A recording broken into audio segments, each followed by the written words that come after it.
இன்றே டவுன்லோட் செய்து உங்கள் ஃபேவரட் ஷோக்களை என்ஜாய் பண்ணுங்க.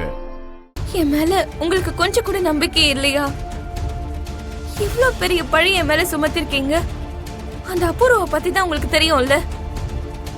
அந்த வீடியோல வாய்ஸ் மாத்தி பேச வச்சிருக்கா. அத நீங்க உண்மைன்னு நம்பிடுவீங்களா?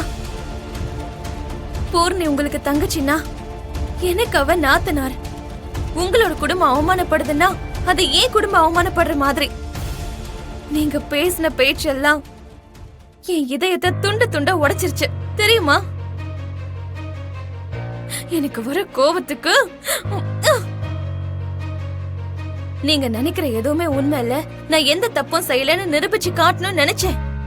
ஆனா உங்களோட ஆத்திரம், உங்களோட கோபம் எங்க நான் வாய் திறந்து பேசினா இன்னும் அதிகமாயிடுமோன்னு தான் என்ன நானே கண்ட்ரோல் பண்ணிக்கிட்டேன்.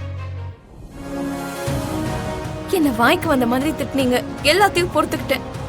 ஆனா ஒண்ணு மட்டும் ஞாபகம் வச்சுக்கோங்க மாமா, இன்னைக்கு இல்லனாலும் நாளைக்காவது நான் எந்த தப்பும் செய்யலைங்கிற உண்மைய நீங்க தெரிஞ்சுக்க தான் போறீங்க. நீங்க எதுக்காக இப்படி பண்ணீங்க மாமா? எதுக்காக இப்படி பண்ணீங்க சொல்லுங்க. ஏன் இப்படி பண்ணீங்க சொல்லுங்க மாமா, சொல்லுங்க மாமா, சொல்லுங்க. பூமி பூமி பூமி பூமி பூமி பூமி பூமி பூமி பூமி பூமி பூமி பூமி பூமி.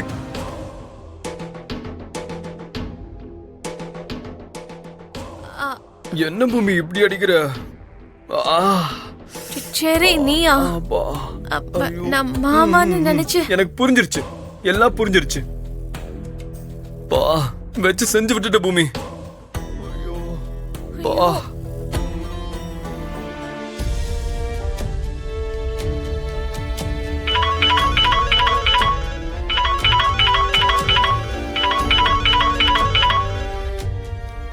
அத்தை.